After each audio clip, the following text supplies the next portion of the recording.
And how are you doing? I'm doing well. How are you? I'm fine, except that I'm confused. I'm a little confused. Just a little bit. Let me see if I can be of any help. Please, you have to be of help. I need it anyway. Right. So you were here because we've been hearing or we have gone into the issues of IMF and what government is going in for, or what they are coming in to do. And you were among the team that started the process of the need for Ghana to for that bailout from the IMF. Now tell us how it all started. Okay, in 2000 we ran without a long story long. Let's try and in 2012 we ran quite a deficit, and we had that deficit as a result of the introduction of the single spine. It was not the only thing, but quite a number of things. But the key one was actually the implementation of the single spine. The single spine was actually, I think it was first announced by the previous Kofi government. I think when they were just to go out of power, that was when it was announced.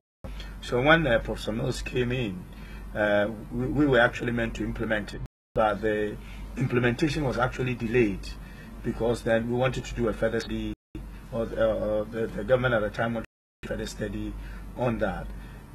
Eventually the implementation happened in 2010. It took 2 years basically to migrate people what we were on before, what the public servants were on before, onto the new one. Now in the process of doing, say, the reference points say 2010. So if someone migrated say in 2011, then when you do the reference back to 2010, there are arrears we pay. You pay the person on a new salary in 2011, but then it takes effect from 2010. They have to pay that arrears. Now the arrears were not paid. It was made at the time not to pay the arrears. So the arrears were deferred until 2012. So all the arrears for the migration was actually paid in 2013. Most of it got paid in 2012, and that actually contributed to almost about 50% of the deficit we experienced at the time. There were other things like interest pressures, that is the interest that you pay on your loans, both foreign and domestic. That domestic we mean like treasury bills and the bonds that we do, and then externally like things like Eurobond and other things that we have contracted out there, both bilateral and multilateral loans. So that actually contributed to a 12% or so deficit that we had in 2012. Then we looked at basically the problems at them and decided that we need to address that fiscal deficit. So measures were put in place which came to be known as the homegrown policies. The reason why, of course, policies that you come up with are homegrown because they are your policies. So you would say that there is no need even to call them homegrown policies. But they were specifically called homegrown policies because we wanted to do it by ourselves without having to resort to going to the IMF. Don't forget that the last time we were on the IMF was actually 2009 to 2012. So we have actually just come out of an IMF program, and we didn't want to return back, to one. So we decided to call it a homegrown program to suggest that we are going to do it by ourselves. Now, a good attempt was made to address, the issues both on the expenditure side, because what caused your deficit is not only expenditure, revenue. If you are not getting in the revenue, basically your budget, you raise money to finance your expenditure. If you don't get enough revenue and you have to spend more, you will run a deficit. If you even get more revenue and you spend more, you will also get a deficit.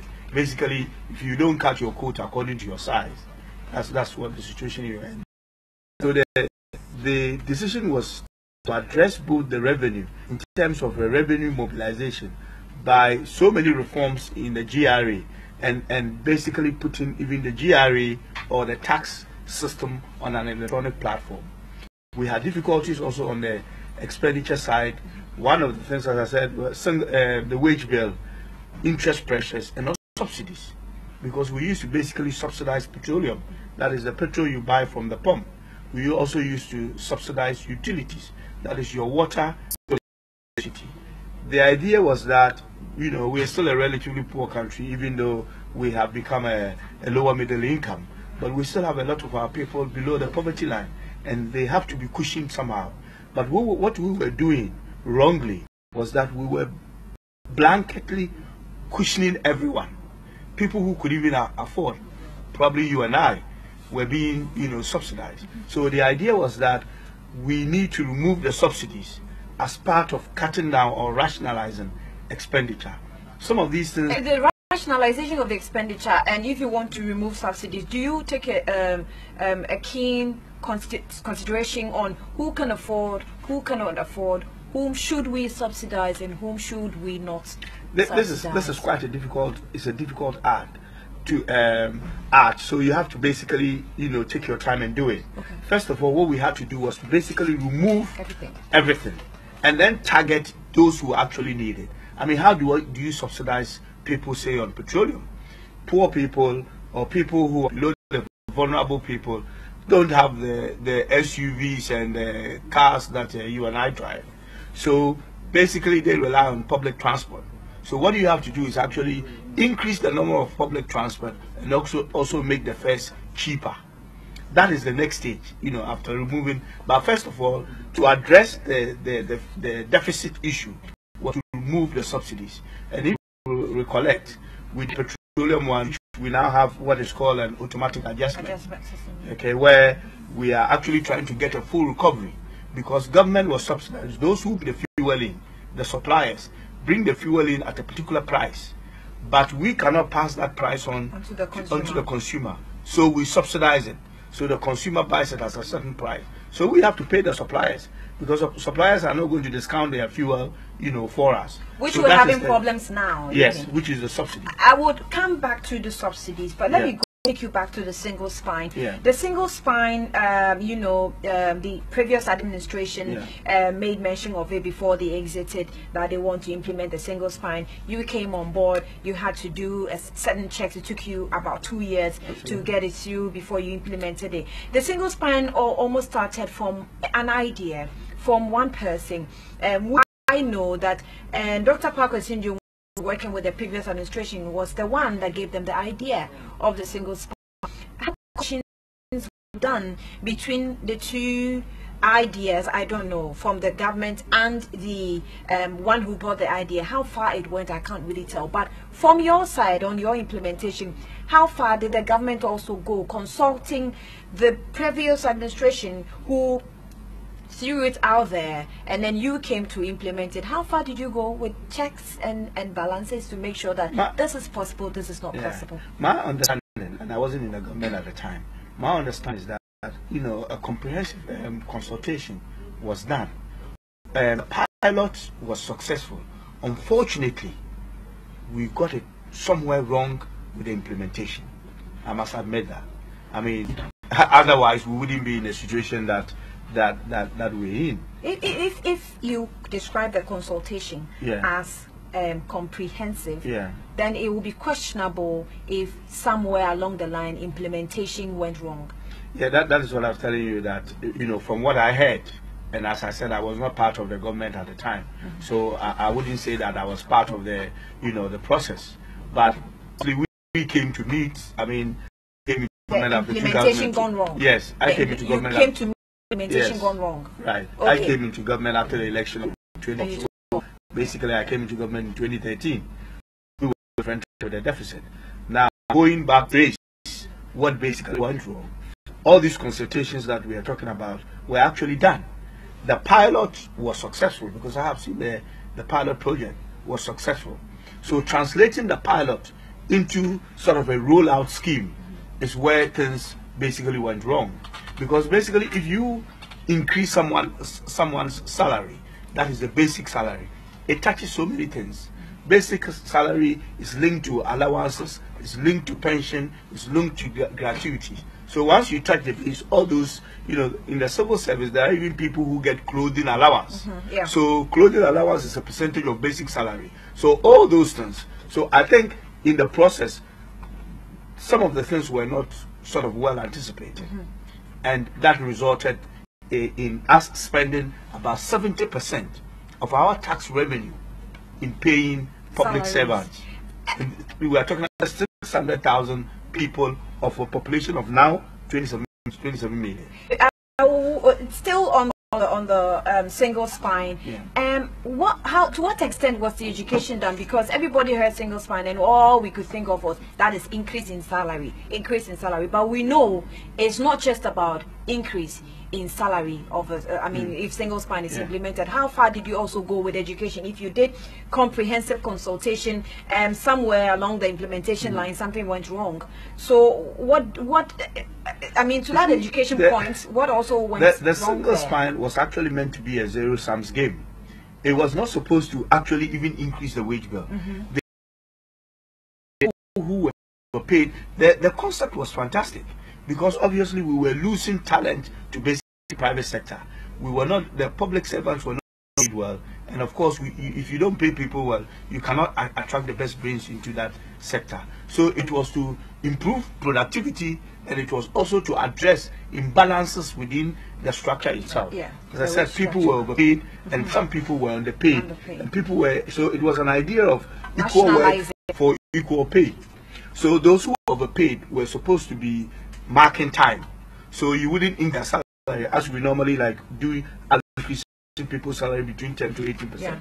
Then those who were low will be brought up. So if you don't increase people's pay, then you make savings for the by bringing other people up.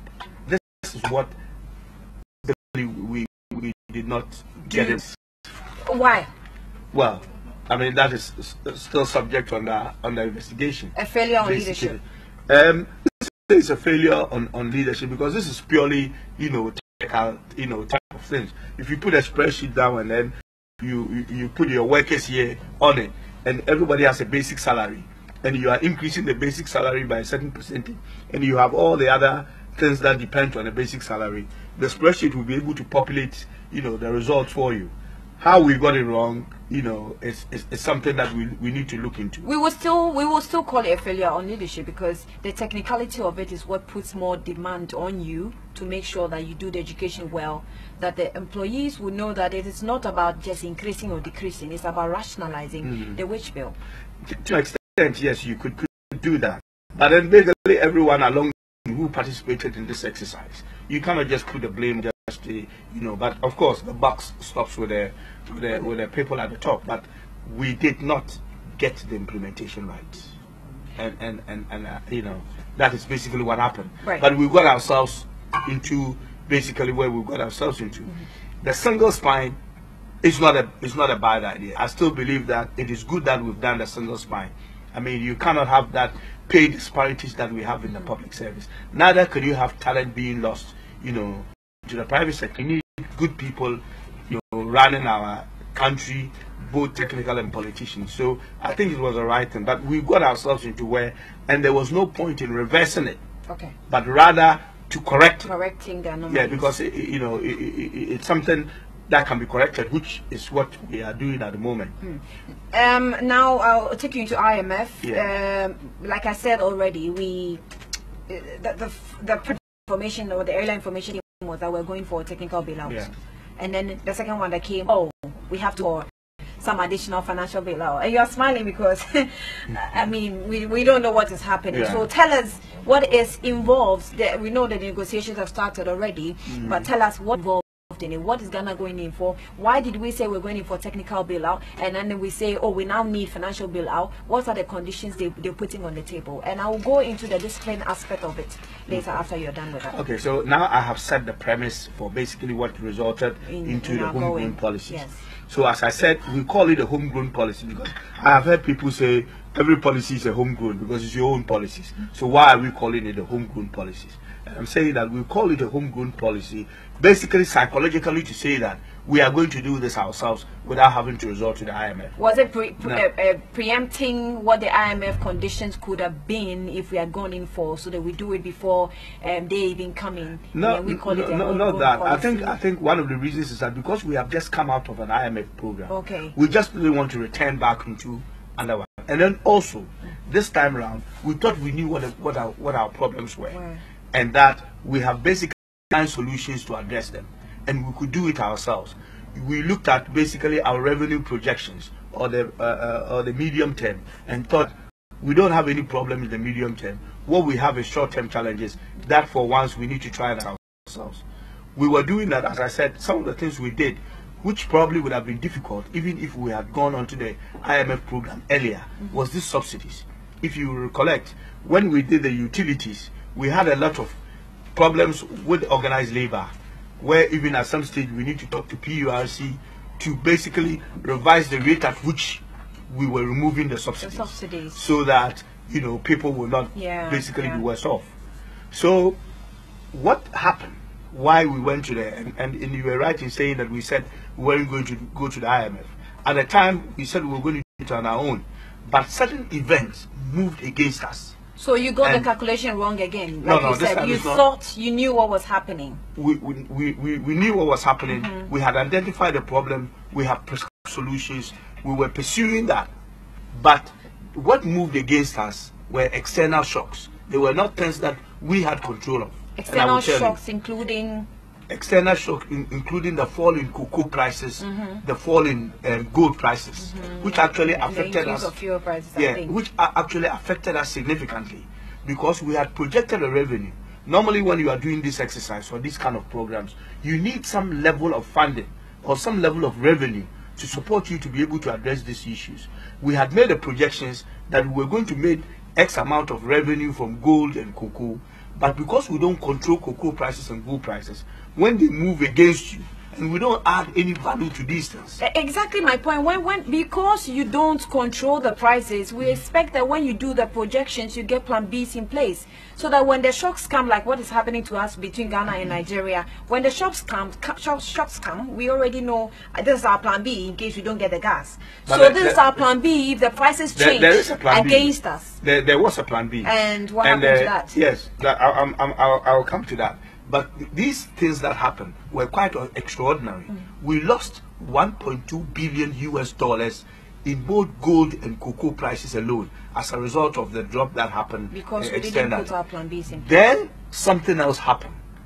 We had problems, which has started again with the West African gas pipeline, where we had disruptions for 1.5 years. It took us a year and a half, or not us, a year and a half for the West African gas pipeline to be fixed, which meant that the gas that we were supposed to get to power our plant, we were not getting it. So we had to spend an extra $500 million a year to be importing crude to power this. Again, this obviously put further, stress on our economy. And as a result of that, we could not carry through all the plans that we have.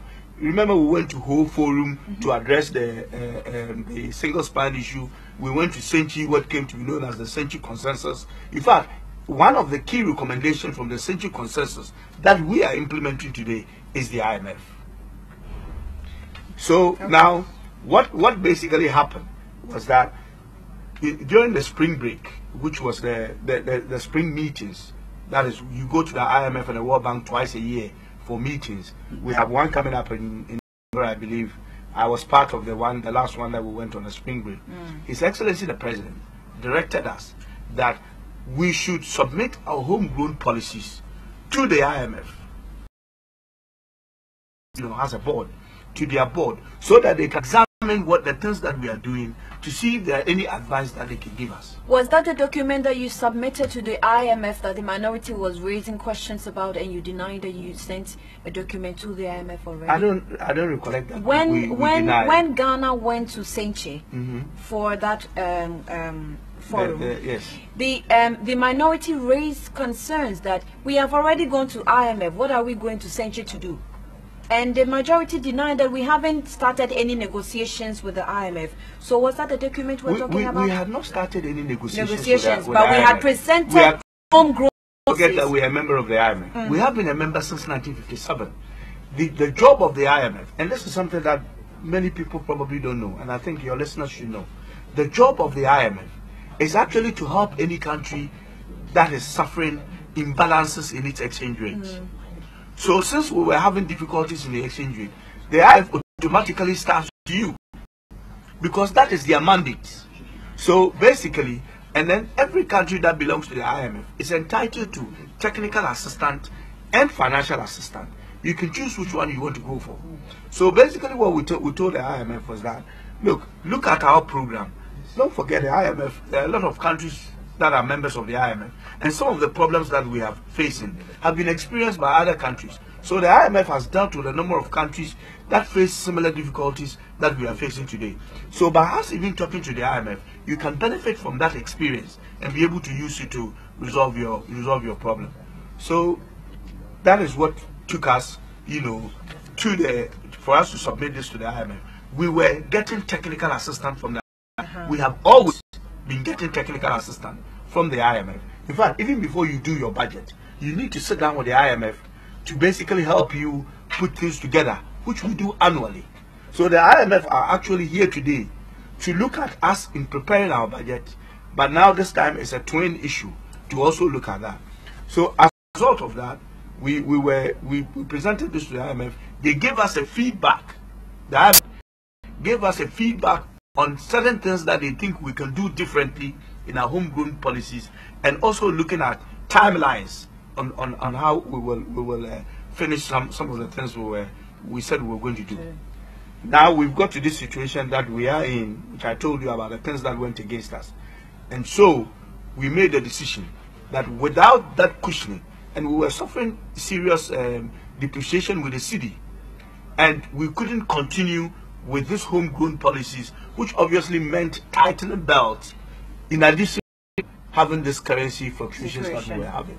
So the decision was taken not too long ago by the economic advisory team and His Excellency, the Minister, that it's time for us to go for a fully funded program, which is called a fund program, which involves technical assistance and financial assistance. The IMF financial assistance does not support your budgets. The IMF, as I said, their mandate is to address your balance of payment or your exchange rate imbalances. So any financial assistance that we will get from the IMF will actually go to address the balance of payment, current account, to stabilize cedi, which is what we needed. Now, the decision was also taken, and this was in the November budget that the finance minister read, that he is changing the mix. Part of the homegrown solution was actually to address the way we finance infrastructure projects, which has been part of the problems that we have built up over the years. Because what we have done in the past is that when we are doing any long-term project, like an infrastructure project that will take about 7 or 8 years to complete, and we have gone for some borrowing, normally the borrowing you get, which is the project cost, they will give you only 85%. 15% of that cost will have to come from GOG, that is the government of Ghana. Now, these people give you about, say, 15 or 20-year loan for a project that may be about 10 years. Then the 15% that we have to contribute, we go and borrow it from the share. So we'll go and do maybe a treasury bill of 1 year or 2 year loan to finance a project that will take 10 years to complete. So, and that is no brainer, because you will start paying for that loan before even that project is completed. Therefore, even if the project is a commercial project that can pay for itself, you would not be able to arrive at that point before you start making payment on that. Right. So the idea is now to take these 15% or this infrastructure project out of the budget, plan them properly, and look for long-term borrowing. It is as a result of that that the finance minister decided that it is still cheaper to borrow money out there, because the external economies or the foreign economies have not yet recovered. Therefore, interest rate externally is still very low compared to interest rate domestically.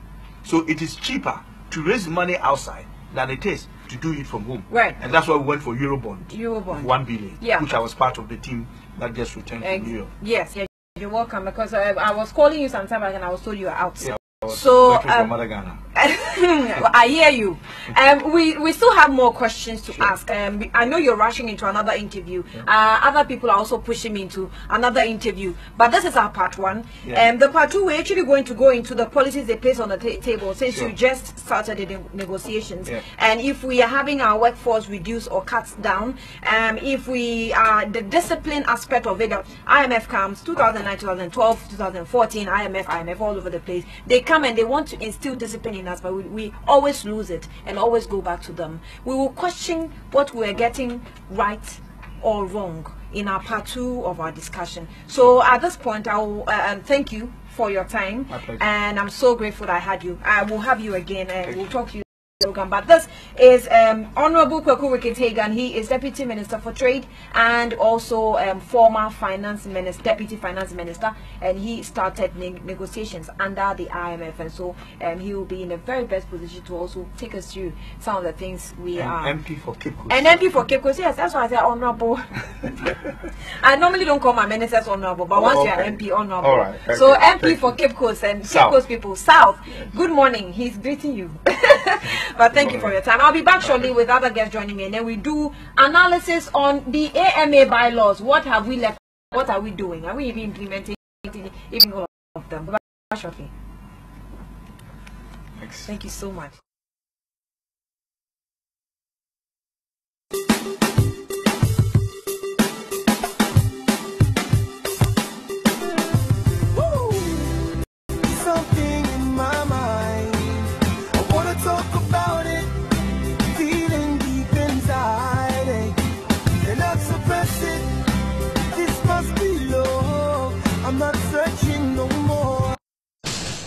Like us on Facebook at First Digital TV.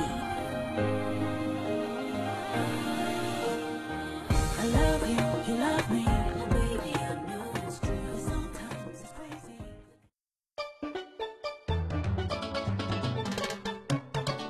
If you want quality TV, that will make your family all very happy. First Digital TV.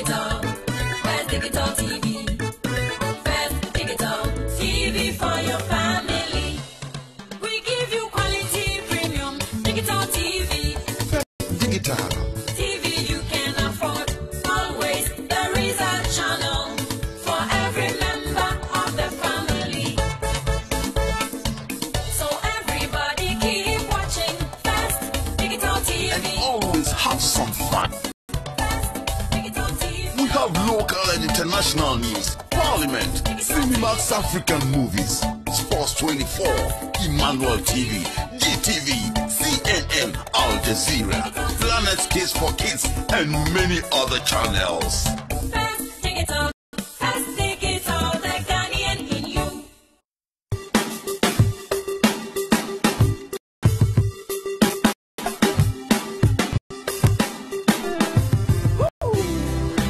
Something in my mind. Talk about it, feeling deep inside, and not suppress it. This must be love. I'm not certain no more. You are my destiny. You are my destiny. I want to be the one you seek in the morning. Before you go to sleep at night, I just want to be the one you holding.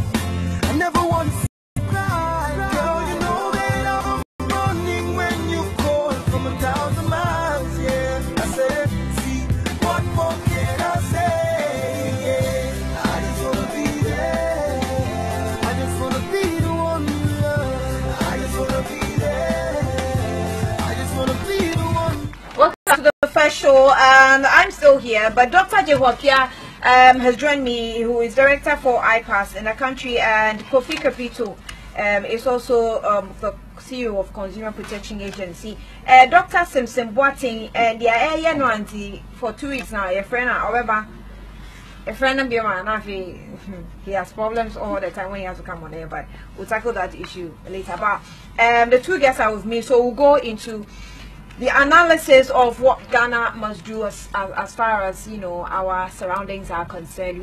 That is, you know, ensuring that what we're supposed to do as far as we can is concerned, they have joined me. Good morning to you, and I thank you for your patience. So, you to question before we go to the. Oh, I'm just looking at, this. I don't know why we can't get things right in Ghana. Seriously, when the secondary SS came home, right?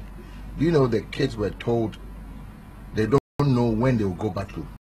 Yeah. So no parent knew after preparation when are they going to go back to school. Just a week ago, this is GS saying that by their mandate, they put up the day that school will be reopened. Okay. Meanwhile, schools were never told as to when the school will be reopened. Now. Oh, the date came out 16 September. No, well, that's what I'm saying. When did they come out? When did they? I called the Ministry of Education 2 weeks ago or 3 weeks ago, and I was told that it was 16th of September. You were told, but like I said, even this boy that I paid his school fees got to know when he checked on the GES website. Okay, because others were also calling me from far away. That is what I. Why you do wrong in this country? Basic information, like that Nigerian comedian said. Adam failed the first question the man asked God. Where are you? Location. Location. Yes. On top of the tree. I am under the tree. He said, I am naked. And God said, can you imagine? I made this man in my own image. Do you? I mean, I don't get it. Look, we've all been to school. When Doc was in school, when we were coming home, we came with our reports. Okay, that your parents would even look at it and say, okay, this time I will not buy you this because you didn't do too well. No child came up home with a report, no school bill, nothing. I didn't know until I had to take the boy to the school on the 16th. So if I got there and I wasn't even prepared to have that amount of money on me, how would I pay for the boys' school fees? And then you go there, and then you are hit with ridiculous amount of monies. I'm talking about St. John's Grammar Senior High School. First of all, it is not even a bank. They put a computer, some lady is sitting behind it, and they will charge you, what's it called? Is it something fee? You know, the one that you is it processing fee? 5 cedis. 5 cedis per student. You know how you go to the bank and some schools will let you go pay in the bank. They will charge you the draft or whatever. But the question is, my goes to Presec. I pay at Eco Bank.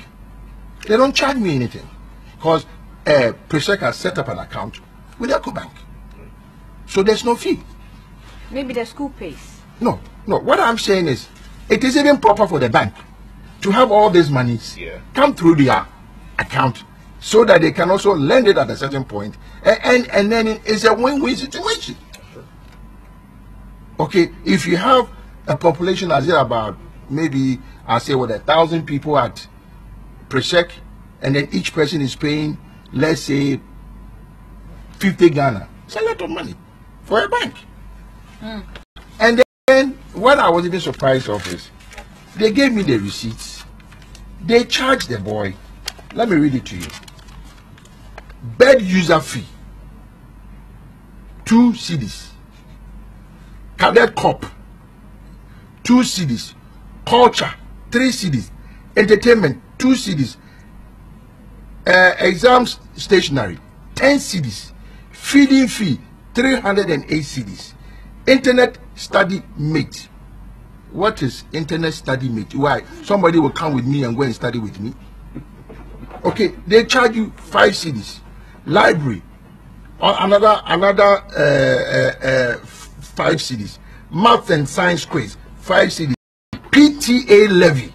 Listen, see attach, and then they put 30 Ghana. Then another one, PTA third term arrears 25 Ghana. Then they put PTA project levy first term, another 25 Ghana. So I would actually want you to give me that document. I will give it to you. But you see, and I can guarantee you that when I go to pay my son's school fees at Presec, because it happened last term, things that I was actually pay at Presec and things that I was actually pay at St. John's are totally different. If it's GES, thank you. GES should be able to let parents know what are we supposed to be paying and what is not under the mandate of the school to charge us. Right. You know, all these things is ridiculous. Very ridiculous. Well said. We'll go into it, and we're trying to raise for Grandpa on the platform, but we'll definitely follow up later. Now, now let's focus on the main agenda for us this morning. That has to do with the AMA bylaws. First of all, Doc, so you heard what the media did some weeks ago, or some days back, when we tried following up in some of the decongested areas that the AMA, exercise the AMA embarked upon, and what happened to the media when we tried following up. You know, when you also heard it, what were you saying? What did you make of it? Because we are supposed to also monitor and how far is the Accra Metropolitan Assembly doing its work, what are they doing right, what are they doing wrong, and then we find ourselves at the wrong sides of the whole case.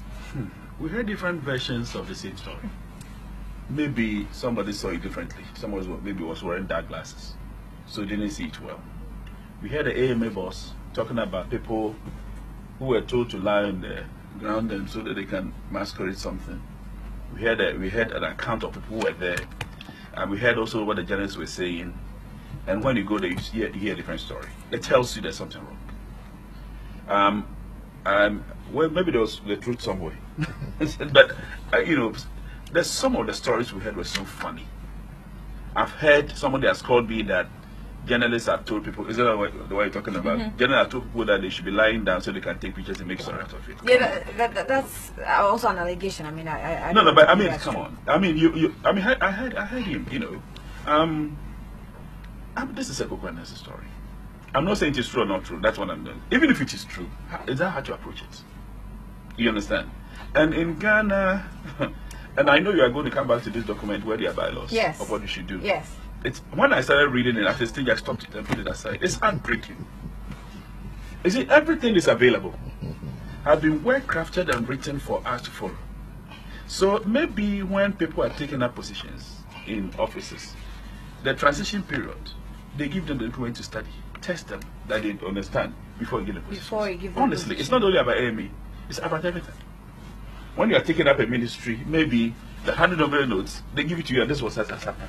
So we know what is happening. It's heartbreaking to read this document and see Accra is like this. When you read this document, Accra should be like New York. Better than New York. Thank you. And honestly, all countries that we visited, countries that the metropolitan directors have visited, this is in these documents. Signed by another AMA, you know, is that my signed by him and others who did this wonderful job. The man is alive. So even if you do not know, make a reference, a literature check and see that, well, did you do this? Or this was copied from an encyclopedia. It was signed by the presiding member, Ni Ama Amate, the Metropolitan Coordinator, FT Nati, and the Regional Coordinator Director and Secretary to the RCC, EC Kote. So these are Ghanaians? Yes. They're in Ghana here. And the final thing is, they are all Ghanaian. I don't even no, I'm just saying because it is their city. It's assuming if it is somebody like my name, you say because I don't care. Because you don't come from here. This is their city. But what I'm trying to say is that if you have studied it and you heard that story, even as rumors, as a director, what do? You don't go in there and try because of that. You know, let's break down houses. See, Annie, Kofi. Somebody has to. I'm a boo. He's Kofi. Somebody has to resign or be fired. I'm not mentioning anybody's name. Because you went through the bylaws. Yeah, I read the bylaws that if you have not studied, so those who vetted, or that position vetted, if you people are vetted, this is what it should be. This is the question. Have you read the bylaws? What does it say? What does it say? And if you're able to recite it, maybe not learn it, just recite it, or maybe say part of it, then you pass. But unfortunately, people get into office, maybe they've never read. Because like you spoke to a director here who takes care of, I'm going there, health of, the city. And it's an apology of what he was trying to say. He's my friend, unfortunately. But we are talking about lives of individuals. You're talking about Dr. Simpson? I'm talking about a position. I'm talking about a position. Director of Public Health. I'm talking about a position. I think that anybody who occupies there should have studied this document at least. Sometimes you don't need a document. Sometimes you need common sense. Yes. If you have visited a city once or twice outside Accra and found the place clean, yes, it takes. But this document was actually built from common sense, I think. Of course, it's not. It is not in the Bible or the Quran. So people sat down and thought about it and said, "This is what is good for our country and for our city." So what is wrong with that? This is not politics. This is not politics. This is a technical document that should be implemented by people who can read and understand.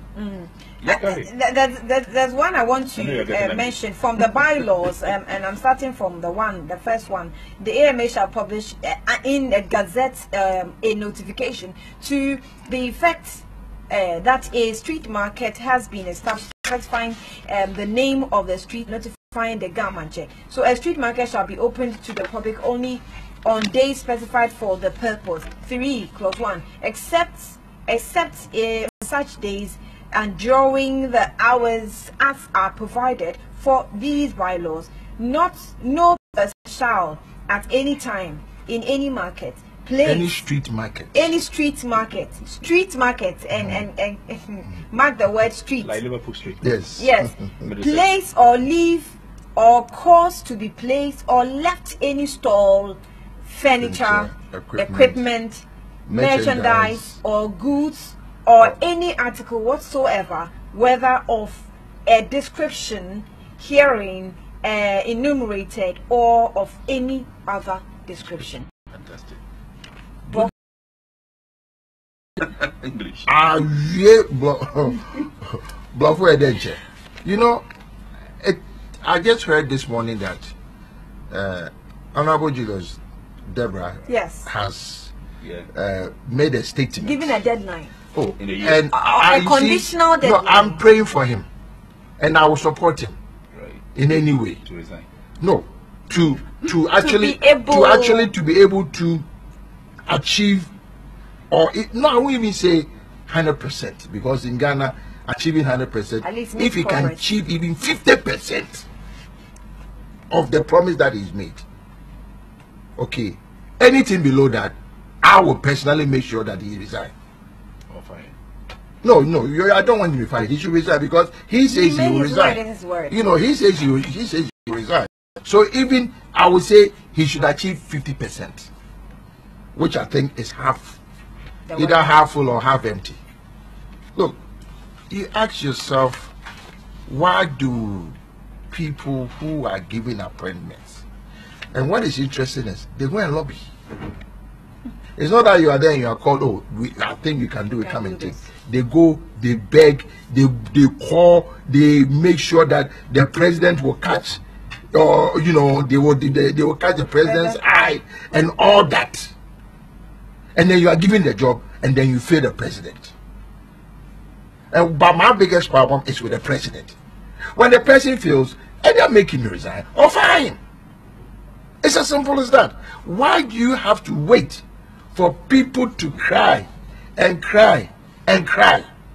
And then they say, and then when they say he's a listening president, I wonder which year is he listening from? Because if the president is listening to the people of Ghana, even including his party, I'm sure the president would have fired a few people by now, or asked them to stop work. Yeah.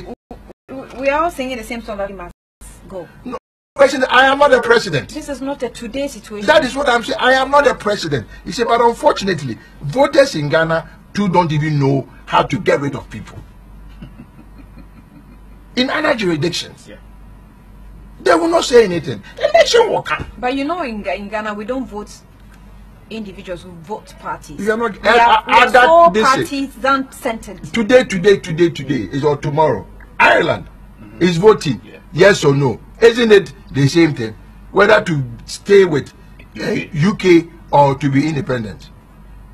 It's people who see that they have a common idea or vision.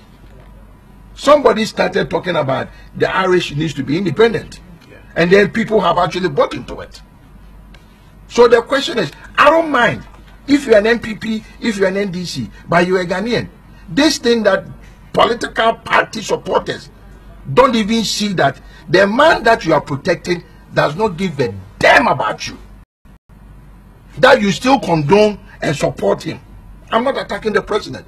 All I'm saying is I would pray that under his stewardship, right, Ghana will be a wonderful place. So that I would say that in my whatever, look, if you ask me, all the presidents that have been in Ghana, I should choose the most practical people that I know. I would say Nkrumah and the Champo. Of course. Practical, common sense, and they were able to achieve it. That is what I'm saying. I don't like this long English, things. No, give me practicality. Ronald Reagan was not educated, no. But in the history of America, in modern times, he's one of the best presidents because he was a practical man. Practicality always wins. But what are we doing to ourselves? You ask the person, please, what if they said they've imported, is it 1,000 or 1,000,000 beans, right? There was it last week, it was in the paper that they have imported 1,000,000 beans. It was in the papers. Is it now that the beans are coming, or is at the port, is waiting to be cleared, or what? If the beans are in, distribute the beans. Why do people always, this is the only country that they will build a fine school for children who are studying under the tree. Okay, then they will say either the DCE, the regional minister, or the sector minister, or the president has to come and cut the tape. So the children will still be learning under the tree for the next 6 months. How stupid can we be as people? So what, when the children move in there, the president still can come and cut the tape? Why should you take the president? No, I'm just saying that whether the DCU, anybody, can the children move in there and start learning, and you still come and do the official cutting? How many you move into your housewarming? You stay there for a few months before you do housewarming. I'm just saying. Yeah. But look, going back to the AMA, right? And this is what I tell people, that this thing that you mentioned, it is not proper for the media to exaggerate. If you exaggerate with the facts, which is fine, because it's the facts, nobody can deny the facts. Okay, yes, it was true that people were they occupied the place illegally. Sure. The question is, somebody waited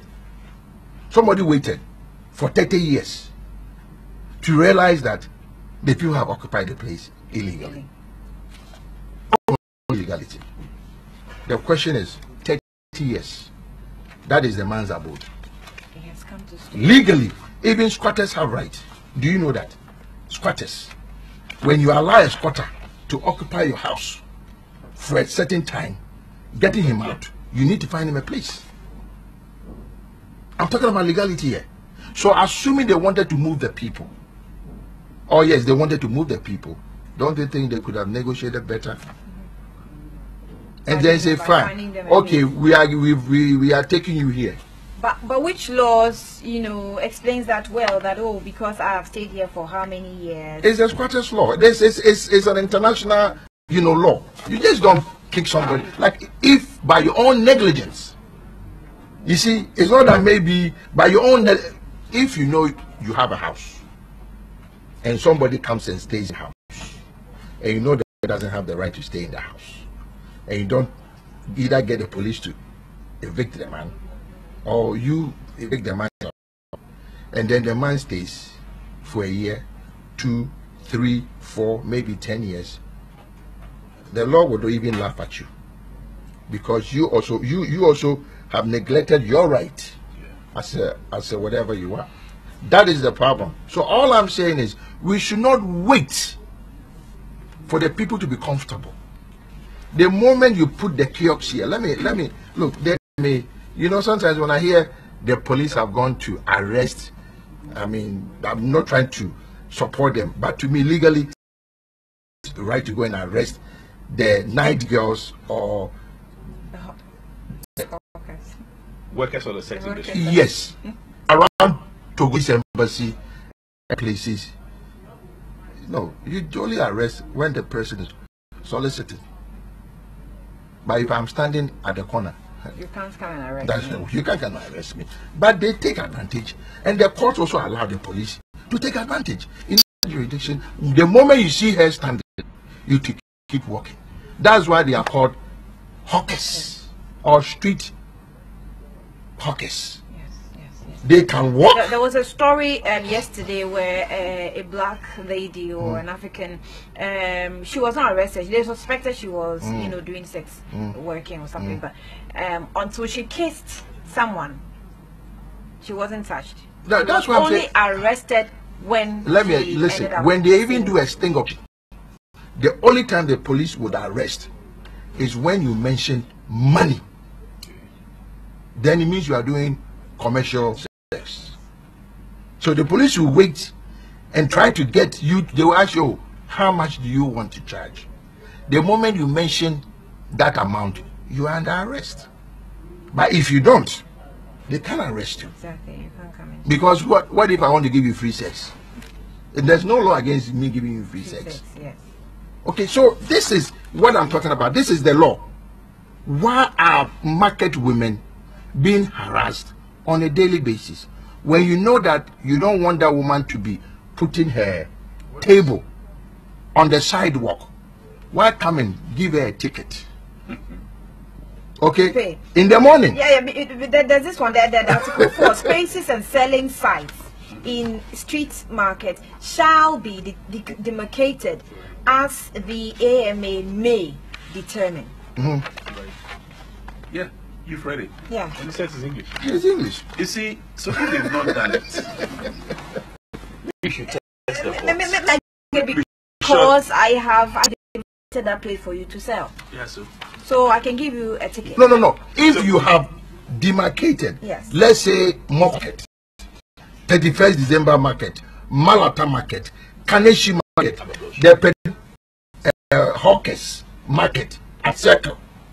Those are the places what has control. Okay, any other place it is illegal. I cannot come and stand in front of this office and decide to do my business. Yeah. What do you have to say about that? No, yeah, you see, I really whatever any city that you visit, you understand. So AMA has said they will do this. Not that we didn't tell them to do that.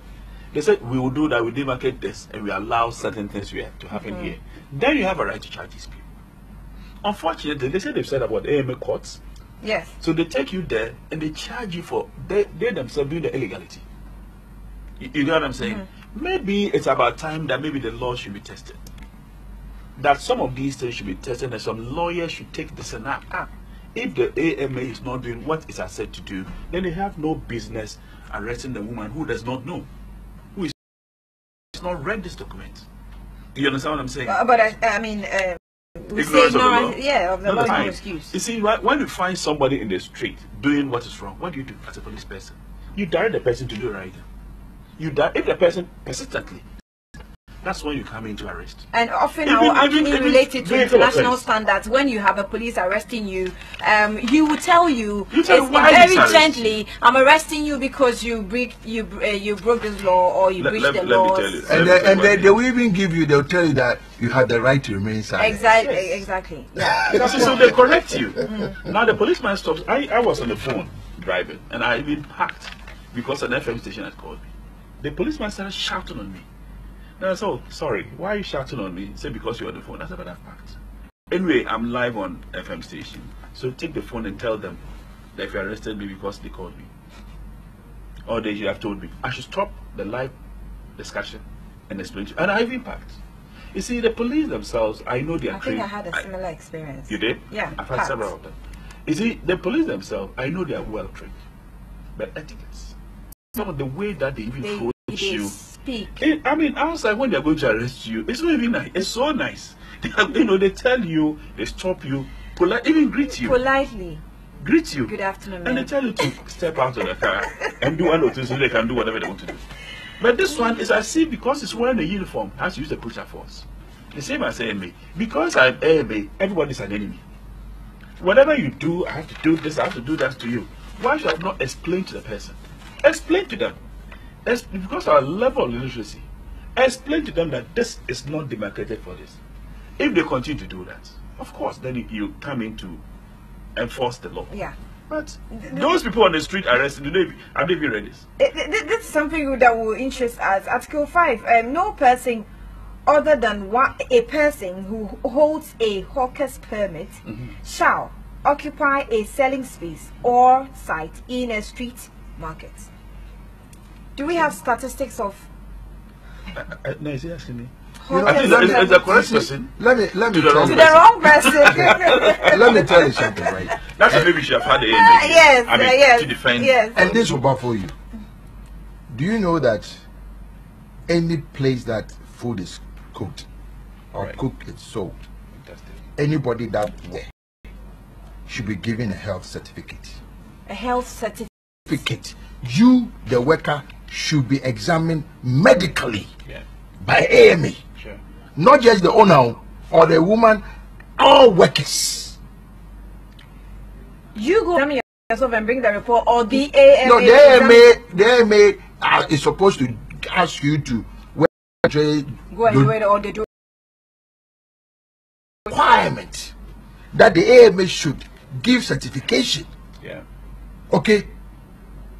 But you go, look, even anybody that handles food under the AMA, especially maybe I'll say the refined areas, you know, you're supposed to wear a cap. Yeah. How many people do you see walking around wearing caps? Ebola ones are wearing caps. No, I'm not talking about Ebola. I'm talking about I know what you're talking about. You know, but the question is, that's the law. When I go outside Ghana, McDonald's, anybody inside handling food, where is it? Okay, but you say, somebody says, oh, Ghana, look, you know those fast food joints outside Ghana, at the end of the day, okay, they throw the excess food away. Sure. Yeah. Because if it's contaminated and you give it to somebody else, the person will get in trouble. It's lately that they are trying to say, okay, maybe they should make sure, keep it well, and they are trying to give it to the needy people. But ideally, there are laws that will come after you for negligence. Ghana, there's no negligence. The metropolitan assemblies are not working. But meanwhile, we've given the metropolitan chief executives all the things that they need. Land cruisers, police motorcade. Why does the mayor of Accra need a motorcade to go where? Do you understand what I'm saying? You'll be attacked by the hawkers. Wait, no. If you are doing the thing, look, like I keep giving it examples. The governor in Lagos State. Right. Oh, that is fantastic. Fashion. Fantastic. Annie, that person is not even appointed. He is elected by the people of Lagos. When he came in, the same thing, people who don't understand enforcement would attack the person doing the right. Hey, we voted for you. We will vote you out. He said, I don't care. I have a 5 mandate. If I vote out. Annie, the man has done such a wonderful job that they have re-elected him again. The man was in Newsweek magazine, the Bloomberg of Africa. Then your mayor will tell you that this is what? A millennium city. And then he says what? There's a sister. Wasn't it about 3 months ago that we were told that he and some team and the assemblymen are going for some whatever in America to go and learn the way they do better work there. They are back.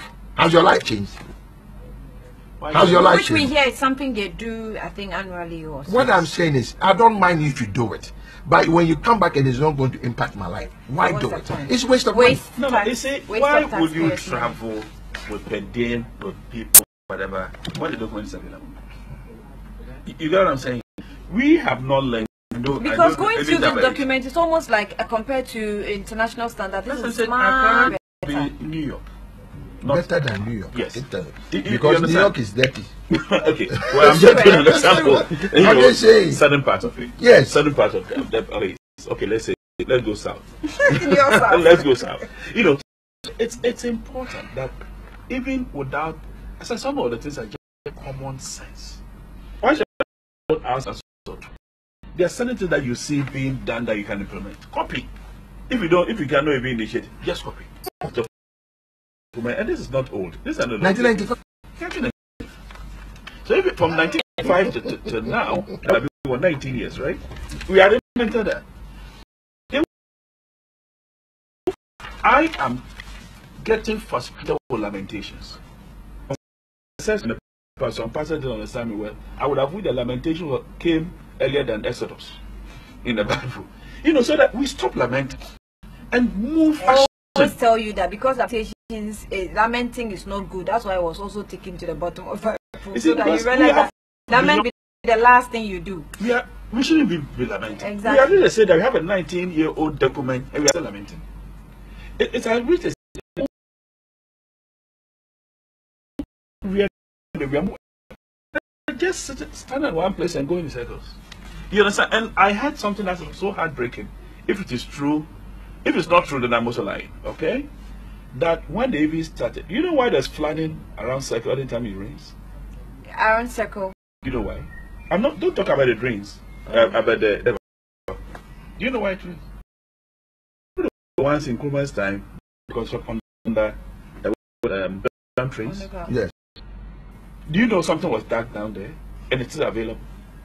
And the documentation to that Accra design. If you to that country and you see the drawings,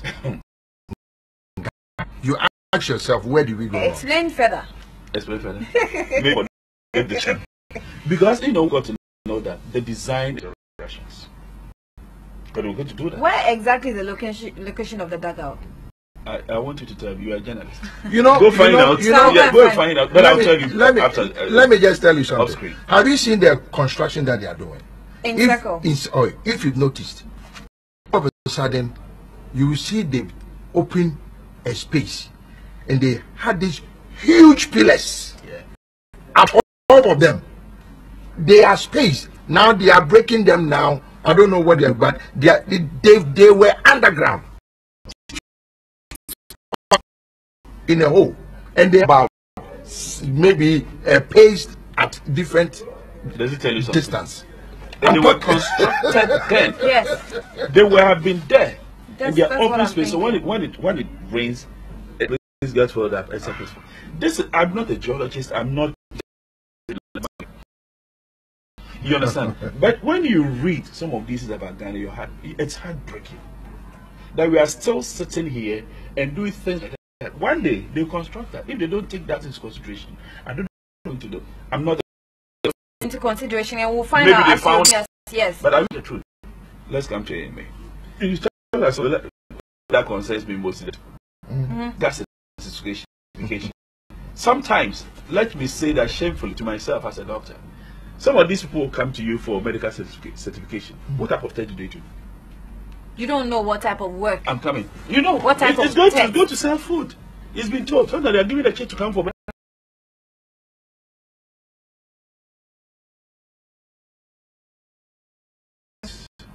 I'm telling the truth. And if you are saying that we have typhoid, we have cholera, and those are fecal well, it's good that you're here because you're a doctor. I am telling you the truth. I am telling the truth. And it's the truth. Because the guy is trying to make money. I'm not saying everybody does it, but I know it is being done. She's even had goosebumps. I know it's being done. You know, so they fill all the forms for you. There are some basic things that you should not allow to slip through. But who then controls that do the right thing? If you have a designated area, people that are under the AMA payroll, maybe, and say that maybe stool test is so important. Yes. So that I find out if the person doesn't have even worm infestation. Yes. You understand? These are basic things. There are some worms. So what are you saying? I'm saying that the system is not yes, working. but if they come to you sides. and you fill out the forms for them, you know, without going to. Don't look at me. I'm talking about what you know. I'm talking in And general. what she's trying to say that if the person comes and you don't do the test, and you give them forms, a certificate, no, not just a form, Yeah. you give them a certificate of approval. What have you also done? What have you also done? Yeah, so how should they do it? Well, you're saying that they should at least escort them to come to the hospital and no, ensure you or can't put in place system that actually shows that, or we should actually have an AMA specialized medical center where we allow traders to go there to do the If check systems for were real. working, you don't need an AMA specialized place or anybody to fool anybody. They go and do the right thing from an designated place. The person who is doing it maybe is paid for how much he's charging. So you get a correct certificates. Oh, what failure forms and if the person comes to you the following day with the results, you should question it. Because some of the tests cannot be done in 24 hours. 24 hours. The person has gone in the morning, the afternoon is back with the certificates. Annie, can I ask you a question? When you go for normal medical lab test, do somebody escort you there? No. So why is it that if the law says that go and do a stool and blood test for me to give you a certificate, you go and do Kululu? Look, let me read about the Yes, because I want to have let me a read chance you to about do the whatever let me read you let me read about the as a journalist. let me read about the herbalist law. Herbalist today say. Yes, it says no person shall practice a herbalist within the Accra area or area of authority unless he first register with the Ghana Psyche and Traditional Healers Association and has obtained a permit from the AMA. 2. A herbalist permit issued under this bylaw shall be valid for a period of 1 year from the date of issue, determined in accordance with the fee fixing resolution of AMA, shall be paid by the licensee. C. A herbalist shall be in a form 3. A herbalist shall keep his premises and surrounding clean Kofi. and remove all filth from the premises from time to time, as often and as may be necessary. Cool. This is, I'm just saying that this is what is there. So have you taken a trotro before? Oh, I'm just after no, it's not a trotro. It's the people who get in the trotro that I have a problem with. No. Let me explain something. I'm talking about herbalism and trotro. No, I'm just saying that you know, sometimes you should be responsible for your actions. Okay, and I'll give you a typical example. I did drive a taxi cab in Washington DC. When you have an altercation with a passenger who is getting out of your taxi, and he tells the next passenger, "Don't get into this cab," the person will not get in your cab. Ghana, you tell the person, "Don't you you don't, I'm coming out from the cab. I know what maybe happened. I know what the person is capable of doing, and I'm giving you a free advice, and you are telling me to F off." Okay, this is what is happening. You talk about the people in the car, people even preaching in the car. There is law against it. You see passengers quiet. You know that I like those, because me, you know, there's a guy, a public announcement. There's some water on the market. It's called Adumfie hard water. Doc, who water? It's Adumfie hard water. Supposedly, somewhere on spiritual or whatever, you are a doctor. Me, I doubt those things. Okay, this guy has bottled it nicely, and he's selling 1 liter about this size. No, he doesn't have standard of the FDA on it. I don't fear. I'm going to write it down. I'll give you more. I don't fear hard water. Hard water. Guess what? And then guess what? It says that do not refrigerate or do not boil. Dog, which water can't you refrigerate boil? I don't feel one. Thank you. Your final words. My final word is that, I mean, there cannot be any final word of this. Because when we talk about this, it's just heartbreaking. It's this water. And even let me come. Maybe let's broach it the next time we'll discuss it. Yes. The person who comes to sell that concoction, who is registered here, who is written about here in this document, say that they should have certification every year. Every year. My God. They come and start preaching. First of all, they spiritually hypnotize you. That's why you see them sitting like this and listen to that guy. And then they will sell the drugs. You see how people struggle to buy those things. And the FM station and television stations allow such adverts to go on. Let's ask a journalist on one of the TV stations, why do you allow such people? He said, because they pay for it. They pay for it. Not pay.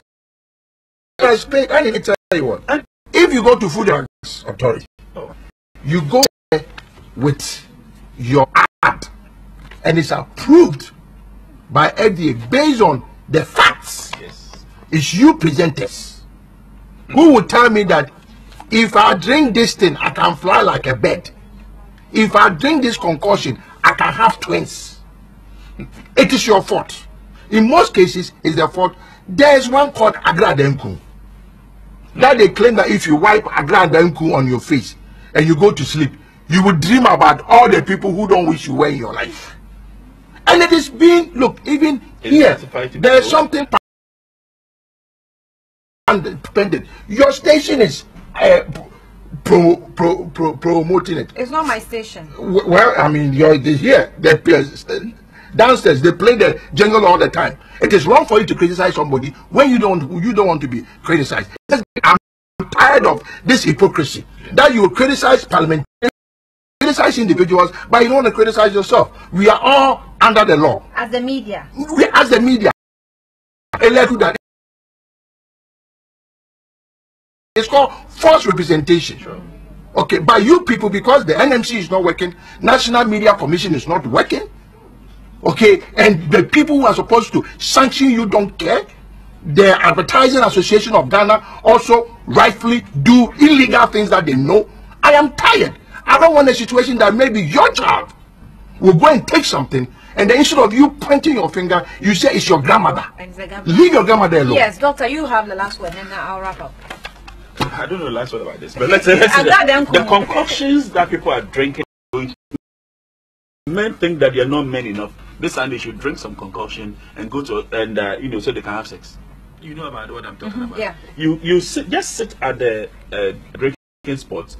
People who walk straight to the counter, they get 2 shots of that, etc. Because before they start ordering for their girlfriends and themselves, and a lot of them are ending up in the hospital with prayer person. You don't even know that I don't know if there's any last word here. I think that it's something that you should stop in the middle. Yeah. So you can talk about it. Maybe one person will listen and change. But I think I'm tired. He's frustrated. He's tired. Let's live them. We have lived all my life here. But lamentation should stop and action must start today. And congratulations for your TV station for true. Bringing some of these things up. Because some just don't talk about such issues that affect humanity. All politics, look at the paper and what they've written about somebody's private life. Yes. And somebody's private life. And so Adoko and somebody. Who cares? Who cares? The question is, you go, there's something called Atemuda. And when Food and Drugs Board went after them. I know we have the media gave the platform for people to attack the Kofi Kapito is the CEO of Consumer Protection Agency. Dr. Ajay Huofia is country director for us. We still have more. The AMA bylaws, a lot more, and it's very, very packed. It's so much packed that it will make our lives more valued, and when we're able to put the bylaws across. But we'll go into it more next week. It's a series that we're carrying on the bylaws, but we'll really, as much as possible, drag the AMS officials on this and we analyze this document. It's very important. This is the only platform we can discuss this. Drag them. I will do that. And drag, my name is Andrea and drag the GJ to come and tell you people how to do proper announcement of standards. We did that last Tuesday. We'll do it again. Bring that man and ask him how come he's allowing you people. What kind of training that you guys are going through that you come and then you actually abuse the right of the people of Ghana. Thank you. Thanks for watching. We're back tomorrow with the test segment of the first show. It's Friday and it's Ifwa Day. Definitely we'll have fun with some entertainment, but we'll talk about Ifwa and Kofi Kapito's Day. It's not Kapito, Kofi. Kofi. I'm back tomorrow.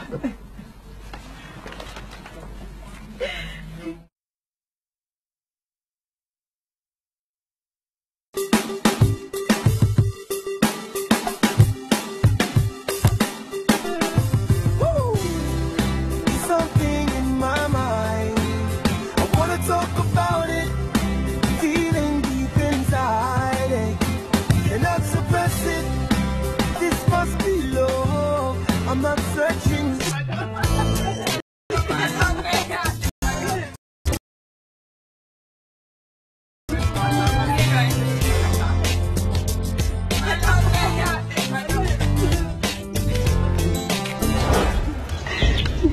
Oh God.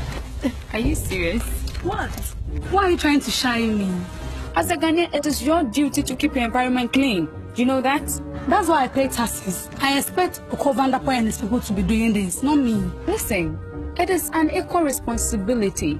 How do you think the cholera and the other stuffs develop? Oh, Massa. Look, I am not moving an inch until you come back for that thing. Okay.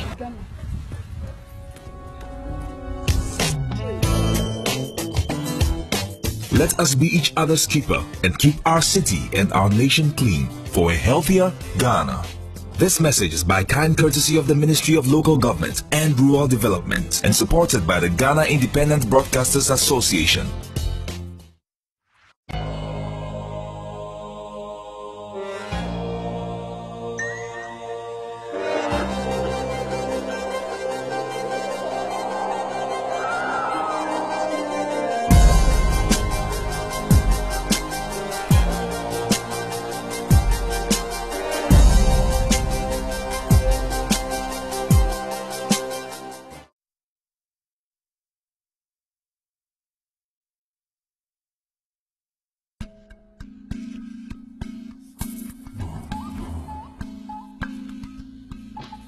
This is the story of how cholera changed my village.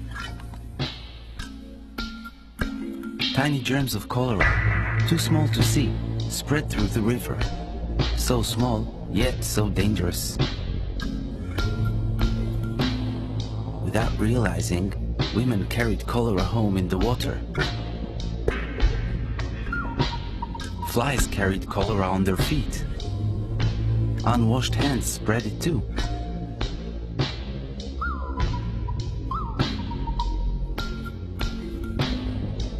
We swallowed cholera germs in our water, on our food, and on our fingers.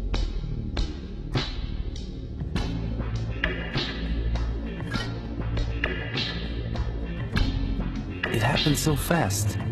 By morning, my father was very sick.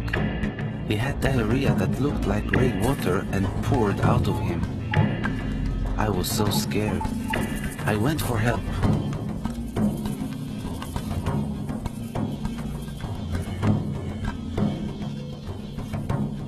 I never rode so fast.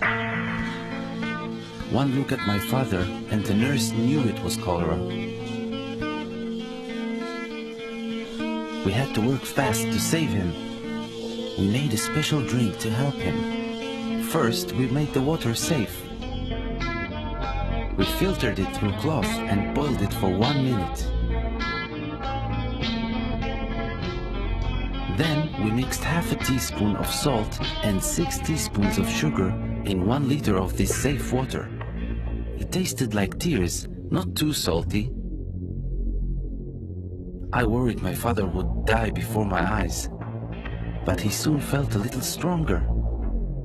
The nurse explained to me that not everyone who swallows cholera germs gets sick like my father, but they can still spread the disease. Now I needed to take safe water to my village and teach them how to protect themselves from cholera. I saw a girl carrying water. I told her she could make the water safe by adding chlorine drops and waiting half an hour.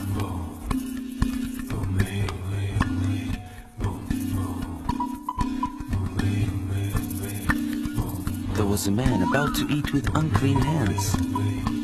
I told him to always wash his hands with soap and safe water after going to the toilet. Only with clean hands could he eat safely. I saw villagers spreading cholera into a river. I told them we needed to dig latrines far from the river, at least 30 meters away. This was important to keep our village clean. I found a mother preparing unsafe food. I told her, first, we must wash our hands with safe water. Then, we had to wash and peel the food, cook it and always eat it hot, and protect it from flies. I spread the word throughout my village and ran to find my father. I was so happy to see he was better. Our village became healthy. Now we filter and boil our water to make sure it is safe. We always use latrines and always wash our hands after. Food is safe from flies, washed and peeled and cooked. And we always wash our hands before cooking and eating. We made the world. This message is by kind courtesy of the Ministry of Local Government and Rural Development and supported by the Ghana Independent Broadcasters Association.